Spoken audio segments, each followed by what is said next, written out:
ठंडे मौसम के बाद जंगल में बहार आ गई थी। सभी पक्षी, सभी पेड़ पौधे बहुत खुश थे। जंगल के पक्षी बहार को वेलकम करने के लिए होली का त्योहार मनाया करते थे। तोता और कबूतर पीपल के पेड़ पर बैठे हुए थे। यार कबूतर, होली आ रही है। इस बार हम सब होली का त्योहार बहुत धूमधाम से मनाएंगे। इस बार होली के रंग दूसरे जंगल लेने जाएंगे। वहाँ एक बड़ी दुकान है जिस पर होली की सारी चीजें मिल जाती हैं। क्या कौवे और कवि ने भी जाना है साथ? हाँ, कौवा और कवि तो जाएंगे, मगर चिड़िया को कल से बुखार था। न जाने वो अभी तक ठीक हुई या नहीं। मम्मा, क्या आपको पता है जंगल में सारे पक्षी होली मनाने की तैयारी कर रहे हैं? हाँ बेटा, मगर मुझे तो कल से बुखार है। मैं उनके साथ होली की चीजें नहीं लेने जा सकूंगी। और मैं अपनी मम्मा को तंग भी नहीं करूंगी। मुझे पता है मेरी मम्मा ठीक नहीं है और मेरी मम्मा के पास तो गुलाल और पिचकारी लेने के लिए पैसे भी नहीं है। गुड़िया बेटी, मुझे पता था कि होली आ रही है। मैंने अपनी बेटी के लिए कुछ पैसे जमा कर रखे हैं। आप दूसरे पक्षियों के साथ जाकर होली की सारी चीजें ले आना। ये सुनकर गुड़िया बहुत खुश होती है। कौवे और कवि चिड़िया को भी साथ ले जाते हैं। वो रास्ते में हमें तंग करेगी। उसे कल से बुखार है, उसे रहने ही दो। और वैसे भी वो चिड़िया बहुत गरीब है। उसके पास तो रोटी खाने के लिए पैसे नहीं है। फिर वो गुलाल और पिचकारी कहाँ से लेगी? सब बैठे ऐसे बातें कर रहे थे कि वहाँ गुड़िया आ जाती है। गुड़िया, तुम अकेली? तुम्हारी मम्मा कहाँ है? मम्मा को बुखार था। मम्मा ने मुझे भेजा है आपके साथ जाने के लिए। देखो तो, आई बड़ी सियानी अम्मा। लाओ, अपना ये पाउच मुझे पकड़ा दो। दूसरे जंगल होली की दुकान पर जाकर ले लेना। फिर वो सब वहाँ से उड़ते हैं। रास्ते में जाते जाते कौवा और कवि पीछे रह जाते हैं और एक पेड़ पर बैठ जाते हैं।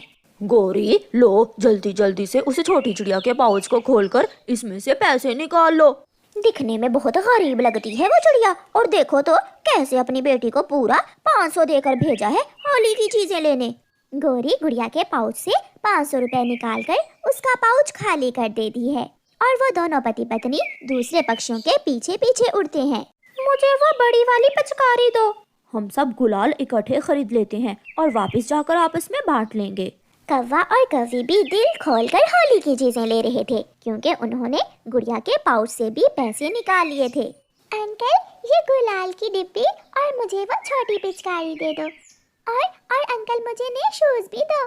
गुड़िया सारी चीजें लेकर जब अपना पाउच खोलती है तो उसमें कुछ भी नहीं था। मेरे पैसे नहीं है। अंकल कालू, गोरी आंटी, मेरे पाउच में से पैसे आपने निकाल लिए हैं। एक थप्पड़ लगाऊंगी मैं तेरे। आई बड़ी पैसों वाली, मांग कर तेरी माँ गुजारा करती है। तेरे पास पैसे कहाँ से आएंगे? एक तेरा इतना बड़ा पाउच मैं उठा कर लाया और दूसरा तुम हम बड़े पक्षियों पर चोरी का इल्जाम लगा रही हो। गुड़िया बेटी, तुम्हारी मम्मा ने तुम्हें पैसे दिए ही नहीं होंगे। सब याद करो, पिछली बार भी चिड़िया के पास होली पर पैसे नहीं थे। चाचा छमछम जो सामान गुड़िया ने निकाला था वो वापस रख लेता है। ये मुफ्त का माल नहीं है, जो पैसे होंगे तो ले जाना। छोटी चिड़िया, अब हमें देर हो रही है, सब वापस चलो। सारे पक्षी अपना अपना सामान उठाकर वापस उड़ते हैं, मगर गुड़िया बेटी वहाँ रोए जा रही थी। मेरे पाउच में मेरे सामने मेरी मम्मा ने पैसे रखे थे। बुरे कौवे छोटे बच्चों से भी धोखा करते हैं। फिर गुड़िया उन सब के पीछे पीछे उड़ती है। रास्ते में पक्षियों को सुंदर परी मिलती है। आप ये सब क्या चीजें लेकर आ रहे हैं? सुंदर परी, क्या आप हमारे साथ होली नहीं मनाओगी इस बार? सॉरी, मुझे याद भूल गया था कि होली आ रही है। सुंदर परी, कल होली है। तुम सुबह सवेरे ही जंगल के खुले मैदान में आ जाना। वहाँ हम सब मिलकर होली मनाएंगे। वो छोटी चिड़िया क्यों रो रही है? इसे छोड़ो आप। इसकी माँ भी हर समय रोती रहती है, इसलिए रोना धोना तो इसी चिड़िया की आदत है। परी चली जाती है और सब पक्षी फिर से उड़ते हैं। गुड़िया बेटी, तुम्हारी चीजें कहाँ हैं? मम्मा, अंकल कौवे ने मेरा पाउच मुझसे पकड़ लिया और रास्ते में मेरे सारे पैसे चुरा लिए। गुड़िया बेटी, आपने उन कौवों पर एतबार क्यों किया? क्योंकि आपने कभी मुझे बताया ही नहीं कि वो कौवे बुरे हैं। अपनी बेटी की बात सुनकर मम्मा चिड़िया बहुत दुखी हो जाती है, क्योंकि इस बार तो मम्मा चिड़िया ने कड़ी मेहनत से अपनी बेटी के लिए होली मनाने के लिए पैसे जमा किए थे। सुबह हो जाती है। सारे पक्षी बड़े मैदान में जमा हो जाते हैं। अपनी अपनी पिचकारियों में रंग भरकर सब एक दूसरे पर फेंक रहे थे। गोरी कव्वी अपने घर से गुजिया बनाकर लाई थी। रंगों में रंगे सारे पक्षी अब भाग भाग कर थक गए थे और वो सब बैठकर गुजिया खाने लगते हैं। मम्मा, मैं भी जाऊं? मैं उन सबको होली मनाते हुए देख लूं? गुड़िया बेटी, मैं अब ठीक हूँ, मैं भी आपके साथ जाती हूँ। फिर मम्मा चिड़िया और गुड़िया पक्षियों को होली मनाते देखने जाती हैं। वो थोड़ी दूर एक पेड़ पर बैठ जाती हैं। गोरी कव्वी की नजर उन पर जाती है। वो देखो, गरीब चिड़िया वहाँ दूर बैठकर ही होली के मजे ले रही है। सब हंसने लगते हैं। रुको रुको, मैं इस चिड़िया को वहाँ से भगा कर आता हूँ। फिर कालू कौवा चिड़िया और उसकी बेटी के पास जाता है। अगर होली खेल नहीं सकती तो तुम यहाँ क्यों बैठी हो? जाओ जाकर अपने घर में बैठो। कौवे भैया, आपने मेरी बेटी के पैसे चुरा लिए, शर्म ना आई आपको? एक लगाऊंगा तेरे भी और तेरी इस बेटी के भी। चल चल भाग, बड़ी आई। मम्मा, घर चले मम्मा, मुझे नहीं देखना इन पक्षियों को होली खेलते हुए। रोते हुए मम्मा चिड़िया और उसकी बेटी घर वापस उड़ती हैं। सुंदर परी भी होली मनाने वहाँ आ रही थी कि चिड़िया और उसकी बेटी को देखकर रुक जाती है। चिड़िया, इस खुशी के मौका पर आप क्यों रो रही हो? और छोटी चिड़िया, आप कल भी रो रही थी, क्या बात है? सुंदर परी, हमें वो कौवे मार रहे हैं। हमें गरीब जानकर उन्होंने हमें घर भेज दिया। गरीब अमीर सब बराबर होते हैं, खुशियाँ सबकी साझी होती हैं। आप चलें, मेरे साथ चलें। गुड़िया, आप ये मेरी जादुई छड़ी लें और इससे जो चाहें आप ले सकती हैं। फिर मम्मा चिड़िया और गुड़िया खुशी खुशी सुंदर परी के साथ जाती हैं। जादुई छड़ी, मुझे ढेर सारे गुलाल और पिचकारियाँ दो। जादुई छड़ी गुड़िया को सारी चीजें दे देती है। गुड़िया जादुई छड़ी से मिठाइयाँ लेती है और ढेर सारी गुजिया भी। सुंदर परी, आपने इस छोटी चिड़िया को इतना कुछ दे दिया? हाँ, जिसका कोई नहीं होता ऊपर वाला उसे अकेला नहीं छोड़ता। और सुनो, मैं भी आपके साथ होली नहीं मनाऊंगी। हम सब होली मनाने मेरे देश जा रहे हैं। फिर वो परी गुड़िया और उसकी मम्मा को उड़ाती हुई दूर अपने देश ले जाती है। प्यारे दोस्तों, अपने इस त्योहार के खुशी के मौका पर अपने गरीब दोस्तों को भी अपनी खुशियों में शामिल करें। और प्यारे दोस्तों, इस कहानी को लाइक, अपने दोस्तों के साथ शेयर और चैनल को सब्सक्राइब करना बिल्कुल मत भूलना। आपका धन्यवाद। चिड़िया के दो बेटे थे, कुकू और जूजू। वो दोनों भाई बहुत बहादुर और निडर थे। सारे जंगल में उनकी बहादुरी के किस्से मशहूर थे, इसलिए बड़े बड़े पक्षी भी उनसे डरते थे। कुकू और जूजू बेटा, हमेशा ऐसे ही एक दूसरे के साथ रहना। जब तक आप दोनों में प्यार और मोहब्बत है, कोई भी आपका मुकाबला नहीं कर सकता। हमेशा अच्छाई का साथ देना और कभी भी किसी कमजोर पर जुल्म न करना। मम्मा, हम वादा करते हैं कि हम हमेशा ऐसे ही एक साथ रहेंगे और हमेशा आपकी बातों को याद रखेंगे। बुलबुल उनके घर के दरवाजे पर दस्तक देती है। बुलबुल आंटी, क्या बात है, आप रो क्यों रही हैं? जूजू बेटा, एक जालिम चील ने मेरे घोंसले पर कब्जा कर लिया है और मुझे मारकर घोंसले से निकाल दिया है। कुकू भाई, जल्दी आओ। दोनों भाई बुलबुल के साथ जाते हैं। तो तुम हो माही चील, बेहतर यही है यहाँ से चली जाओ। अच्छा, तो बुलबुल बदमाश लेकर आई है, अगर मैं ना जाऊँ तो फिर तुम क्या कर लोगे? बताओ। तुम्हारे पंख भी तोड़ देंगे और टांगे भी। किसी कमजोर पर जुल्म हम नहीं होने देंगे। तो फिर लड़ना होगा तुम्हें। हम तैयार हैं। लड़ाई शुरू होती है। दोनों भाई कुकू और जूजू चील से लड़ते हैं। दोनों बहादुर भाइयों के आगे चील हार मान लेती है और अपनी जान बचाकर वहाँ से भागती है। याद रखना, मेरी दुश्मनी तुम्हें महंगी पड़ेगी। याद रखना तुम दोनों भाई। चील भाग जाती है। आपका बहुत बहुत धन्यवाद। ये घोंसला मेरी माँ ने मुझे दिया था और ये चील मुझसे छीनकर कब्जा करना चाहती थी। आंटी, हम है ना, अगर वो चील दोबारा आए तो हमें बताना। जूजू और कुकू घर चले जाते हैं। मम्मा, वो चील तो ऐसे भागी जैसे कोई जवान पक्षी उड़ता है। और मम्मा, बुलबुल आंटी बहुत खुश हुई थी। शाबाश मेरे बच्चों, ऐसे ही हमेशा कमजोरों की मदद करना। बूरे जल्दी यहाँ आओ। जी मालकिन, क्या बात है? जल्दी जाओ और मेरे मित्र कालू कौवे और गोरी कौवी को बुला कर लाओ। मैं अभी जाता हूँ मालकिन। चील का नौकर बुरा कौवा जाता है। आपको मालकिन बुला रही है, बहुत गुस्से में है मालकिन। ऐसा लगता है किसी से लड़ाई करके आई है, उनके पंख से खून भी निकल रहा है। लड़ाई, और वो भी माही चील से? कौन लड़ सकता है माही चील से? चलो गोरी, जाकर पूछते हैं। कौवे चील के नौकर के साथ जाते हैं। वो दो चिड़िया के बच्चे अब बच्चे नहीं हैं, वो जवान हो गए हैं। उन्होंने मुझे ललकारा भी, मारा भी और भगाया भी। मैं मर जाऊंगी मगर छोड़ूंगी नहीं उन्हें।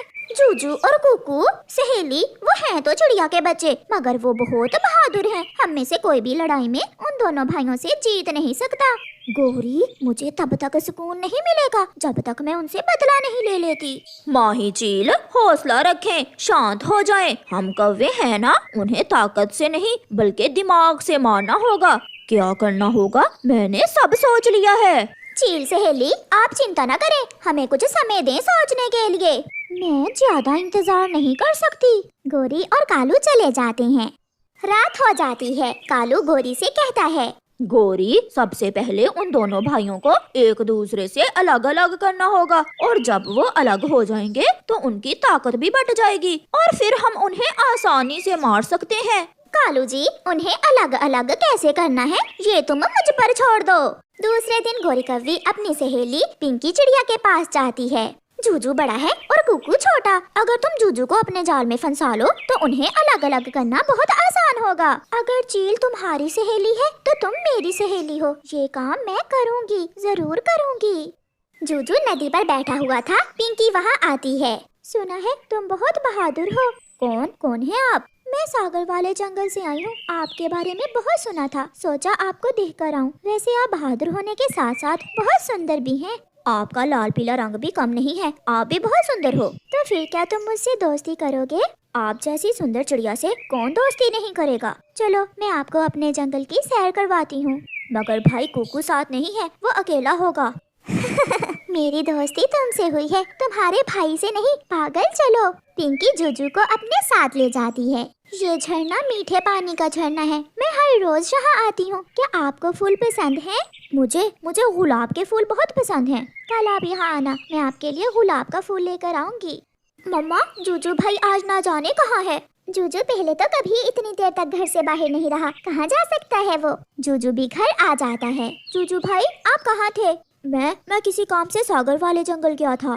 क्या वो काम आप अपने भाई को नहीं बताएंगे? नहीं, कुछ खास काम था, मुझे नींद आ रही है। जूजू की सोचों में तो पिंकी चल रही थी। वो आज अपने परिवार से थोड़े अलग लहजे में बात कर रहा था। दूसरे दिन फिर से मुलाकात होती है और पिंकी जूजू के लिए गुलाब का फूल लाती है। तीसरे दिन और फिर चौथे दिन। अब तो हर रोज ही उन दोनों में मुलाकात होने लगी। पिंकी, मेरे भाई के बाद आप ही हो जिसके साथ मेरा समय अच्छा गुजरता है। जूजू, मेरे सामने तुम अपने भाई का नाम न लिया करो। अब तुम जवान हो, बड़े हो, क्या बच्चों की तरह भाई भाई लगाए रखते हो? हाँ, शायद ऐसा ही है। मेरा जीवन अब बदलने लगा है। जब से मैं तुमसे मिला हूँ सब अलग अलग लगने लगा है। तो फिर क्यों ना हम शादी कर लें? यही बात तो मैं आपसे कहने वाला था, मगर मेरी एक शर्त है। शर्त? वो क्या? तुम अपनी माँ और कुकू को घर से निकाल दो, फिर ही मैं तुमसे शादी करूंगी। ये सुनकर जूजू हैरान होता है और कहता है, पिंकी, वो माँ है मेरी और कुकू भाई। मैं भी तो कल माँ बनूंगी तुम्हारे बच्चों की। और भाई भाई का शब्द अब आप छोड़ दें। आपका घर छोटा है, वो कहीं और चले जाएंगे, नया घर बना लेंगे। एक परिवार ऐसे ही बनता है, पुराने रिश्तों को छोड़कर नए बनाने पड़ते हैं। मैं कल इंतजार करूंगी आपका। मम्मा, मैं एक बात करना चाहता हूँ आप दोनों से। करो बेटा जूजू, क्या बात है? मम्मा, आप भाई को लेकर कहीं और चली जाएं, क्योंकि अब मैं शादी करना चाहता हूँ। मैंने एक चिड़िया पसंद कर ली है। जूजू बेटा, ऐसे भी कोई शादी करता है अपनी माँ और भाई को घर से निकाल कर? मम्मा, पिंकी बहुत सुंदर है। अगर आपको मेरी ये बात बुरी लगी है तो मैं कहीं और चला जाता हूँ। जूजू भाई, कभी ऐसा होगा मैंने सोचा ना था। आप कहीं नहीं जाएंगे, मैं और मम्मा ही चले जाते हैं। क्या आपका दिल लग जाएगा हमारे बिना? आपको हमारी याद नहीं आएगी क्या? मैं अब बड़ा हो गया हूँ, मैंने सोच समझ कर फैसला किया है। फिर कुकू की मम्मा और कुकू ना चाहते हुए भी वो घर छोड़कर चले जाते हैं। कुकू छोटा था, वो अपने भाई से लड़ना नहीं चाहता था, इसलिए वो यही बेहतर समझता है। रात होने वाली थी। पिंकी गौरी के पास जाती है। रास्ता साफ है सहेली, एक को मारो उसी के घर में और दूसरा रास्ते में जा रहा है। बूढ़ी माँ को छोड़ देना। मुझे पता था पिंकी सहेली, तुम ये काम जरूर करोगी। कालू, जल्दी चलो, माही चील को ये खबर सुनाए। गौरी और कालू जल्दी से माही चील के पास जाते हैं। जूजू घर में अकेला है, निकाल दिया है उसने अपनी माँ और भाई को घर से। ये हुई ना दोस्ती। गौरी, मुझे विश्वास था तुम ये करोगी। चील अपने इंतकाम की आग में जलती हुई उड़ती है। कौवा और कवि भी साथ थे। तुम आज फिर यहाँ आ गई हो, जाओ यहाँ से। उस दिन तुम 2 थे और आज अकेले हो, और तुम दोनों को अलग अलग किया है हमने, क्योंकि ये जाल हम सब ने मिलकर तैयार किया था, खास तुम्हारे लिए जूजू जी। ये सुनकर जूजू की आंखें खुल जाती हैं, मगर अब बहुत देर हो गई थी। चील एक ही बार में जूजू को मार देती है और उसे समय ही नहीं मिलता कि वो जान पाए कि पिंकी ने उसके साथ ऐसा क्यों किया। प्यारे दोस्तों, इस कहानी को लाइक, अपने दोस्तों के साथ शेयर और चैनल को सब्सक्राइब करना बिल्कुल मत भूलना। आपका